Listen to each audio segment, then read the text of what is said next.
Super Supportive by Sleyca. Chapter 81. O cruzamento. "How?" Alden asked Victor, picking him up and squinting at his tubby belly. "How are you getting bigger on the diet kitty chow?" "Meow." "It's because there are no vermin here, isn't it? You need mice to chase. Maybe the dorms will be infested."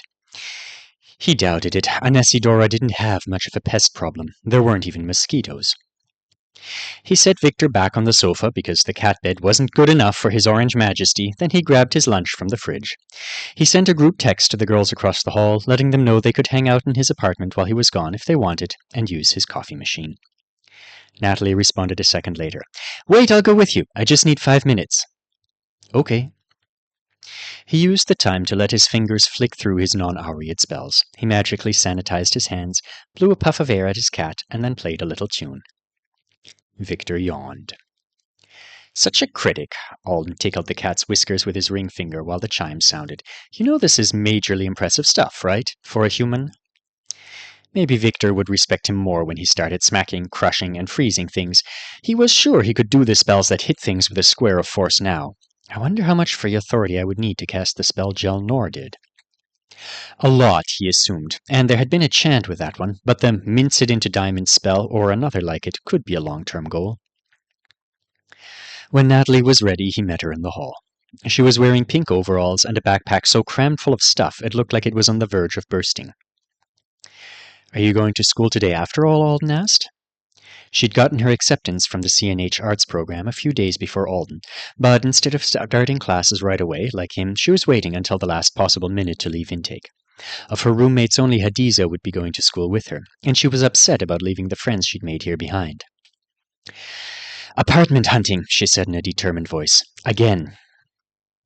She wouldn't be staying in the school dorms because they didn't have full private kitchens. She wanted all of her new equipment to go with her. "Emilia finally said that if I could find an apartment she can afford to contribute rent for on her stipend, she'd come stay in Apex with me and Hadiza. She thinks I can't do it, but I have 20 pounds of cake and brownies in here." She slapped one of her backpack straps. "I'll bribe my way through every landlord in the city if I have to." They hit the lobby, then headed out the doors into the dark morning. "Do you know if bus or train is faster this time of day?" Alden asked. "I don't usually leave this early either. I think it's train through F, then bus in Apex." It was windy again, and strands of blonde hair that hadn't been caught by her ponytail were whipping around her face. "Want me to carry your backpack?" He kept looking for excuses to experiment with his new magical weightlifting discovery. "I've got it, thanks, though. Are any of the Hero Track people starting with you today?" "I only asked Maricel. She's going, but I think she's a last possible minute person. She didn't want to leave early." "I want to meet her." "We'll all be on campus together, so I'm sure you'll run into each other." They dashed through a crosswalk just before the signal changed, and then headed in the direction of the nearest station. As they passed by the yoga studio Alden had noticed on his first ever trip through the neighborhood, Natalie suddenly said, "I tried to take a class at this place." "Yeah?" The orange light from a shuttered restaurant sign made one of the silver buttons on her overalls glitter. "I think they didn't want me there. They were nice at first. They said they were used to people from intake visiting and they didn't mind that I'd never done a class before. Then it got weird after somebody asked my rank. You wouldn't think it would matter, would you, for yoga?" "I wouldn't have thought so," Alden agreed, "but I'm still getting used to Anesidora too. Sometimes things catch me by surprise." "Maybe I'm being sensitive for no reason. This place is going to feel smaller if being an S means some people think I'm supposed to stay on the North Island, on top of everything else." "Sure it's not like that," he said. He hoped not, anyway. "I think this is a DNF-heavy neighborhood, except for intake. Hardly any powers on display. Once you go a couple more blocks, you've got people throwing spells around in the streets." Natalie perked up. "That's true. I am excited about living in Apex. It'll be perfect if I can keep Emilia with us. And you're going to have roommates, finally. I can't believe they left you alone all that time." "I liked having the giant apartment to myself." He didn't tell her that he'd asked for it a few weeks ago. Gustavo made it easy for him. During one of Alden's nocturnal rambles through the dorm hallways, the night counselor had casually suggested that there wasn't much point in putting new people in with him when he'd be leaving in a month. Alden had just as casually agreed. He'd needed it. It was cool of Gus not to make it into a big deal. Just a little more of a buffer between him and everyone else. Just a little more time before he forced himself into trying for 24/7 normal. No roommates to whom he'd feel obligated to explain the insomnia, or any of the rest of it. If I was placing bets on my ability to be a great living companion right now, I don't know if I'd choose me. It's probably good I'm in a suite that Lexi is actively trying to make the quiet, studious one. Another block, and then an escalator down, and they were inside the station. It was glossy, immaculately clean, and a little over the top, qualities it shared with most of the other public transport spaces Alden had seen on the island. Starburst-shaped chandeliers the size of cars hung from a high, arched white ceiling, and every now and then when you stepped on a floor tile it would twinkle with embedded lights. A train had just arrived. They hurried for the nearest car and slipped inside just as the doors were closing. "Made it," Natalie said, sliding her shoulders out of her backpack straps and taking a seat. She patted the one next to her and Alden sat. "Perfect timing. Now I don't feel so bad about making you wait for me earlier." "It was only 5 minutes. I'm not worried about—" He'd just recognized someone at the other end of the car. The stocky, brown-haired man had his eyes closed. He was leaning back in his seat with his arms crossed, probably resting, more likely watching videos through his interface. It was the first time Alden had seen him not looking like he was spoiling for a fight. But then he hasn't spotted me yet. It was the angry guy from the boater who'd called him fucking pet within 30 seconds of meeting him at Leafsong. Carl.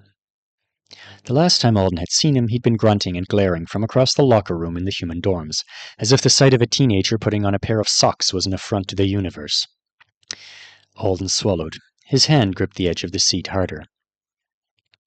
The sudden spike of tension was unexpected and unpleasantly familiar, like he'd just received a postcard from 8 months ago, when the boater members had been front and center in his mind. Carl had always struck him as unstable, even by the standards of that unpleasant group of adults, and he'd had an endless list of grievances against Alden that had been aired in a stream of sniping criticisms and backhanded compliments as the days passed. Alden was an ignorant globy who hadn't done anything to deserve a Triplanet's job. Alden was an idiot who'd chosen the wrong button in the washing machine they all shared and stolen minutes from Carl's laundry cycle. Carl hated being on the same medical team as a 15-year-old. He hated Alden's expensive lab coat, his higher rank, and the fact that he was getting tons of extra work from Joe. He loathed the fact that Alden was making more money than him. And I don't think Manon was making him behave like that at all. He despised me the instant Petit Qual introduced me. If anything, it seemed more likely that Manon had been tamping this particular member of her crew's temper down to prevent an altercation.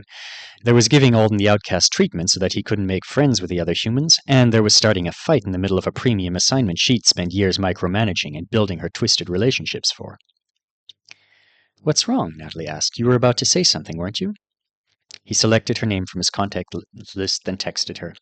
"Let's get off at the next station and swap cars." She gave him a confused smile. "There's a guy I've met before over there," he texted. "He's a huge jerk. I don't want him to bother us." Carl ought to have enough self-control not to start something on a train, but Carl should also have had enough self-control not to pick on someone who was just trying to do a good job and get by on his first assignment. Alden didn't want to deal with him. Natalie mouthed, "Oh," then nodded. After they'd swapped cars and claimed new seats, he said, "Sorry, I was probably overreacting, but—" "No, don't be! Some people are creepy and awful to be around, and Hadiza is always saying, 'We don't owe them our time, so why are we letting them take it?' about people like that. Or something. She says it better." She patted him on the arm. "So you don't owe a huge jerk anything, right?" "Right." His stomach sank. "Right. The boater." Clyde Zhao was a superhero and a sway, and she knew about it. And she had chosen to leave it alone. But Alden had still intended to send the boater members all messages saying, "Hey, it's really obvious to an outsider that Manon is messing with your brains. I think your friend group and that job you all like so much is scary cult stuff. Maybe you want to get help." He hadn't done it yet. He'd been so incredibly busy for the past 2 months, but not so busy that he couldn't have drafted a few emails. It was just this wad of pure stress in his chest whenever he thought about it. He felt as if the messages weren't enough, like that plan was a cop-out, like he was obligated to do something more serious if he was going to address the problem at all. And at the same time, it was too much. The thought of sending a bunch of emails, ones that might put him back on Manon's radar, made him so wary. I'm too freaking young to be wary. At this point, aren't I just being lazy? It was like he could see the swamp of human suffering Manon had made from the dry, safe place he'd finally found for himself, and he thought he should jump in and swim through it to help everyone she trapped there. If he was a good person, he'd want to do that for them. Instead, he couldn't even work himself up to shout a warning to them from shore. A pleasant tone sounded as the train approached another station. Carl is in the next car. I could tell Natalie to stay here, step back over there, and try to talk to him. I know he wouldn't react well. He might punch me in the face. But it's not like that'll kill me. I could do it. Just do it, Alden. Stand up, go over there, and do the right thing. The thought of doing it crushed him deeper into his seat. The weight of not doing it made him feel like there was a planet resting on his chest. He sat there, immobilized by the competing pressures, until Carl got off the train, a couple of stops later. Alden watched him stride toward another set of escalators, brushing past a woman who had stopped to search through her handbag. Doors slid shut. The name of the station was still scrolling over them. O Cruzamento. As the train pulled away, Alden was relieved, and he was devastated that he was relieved. I'm a bad person now, aren't I? He closed his eyes. Hey, you are okay, right? Natalie Quire asked. He looked over at her. Her smile had faded. Her single dimple had disappeared. Yeah, I'm great. Sorry, just really sleepy from the early wake-up. He grinned at her. It was forced, but even if it was obvious, she would let it pass.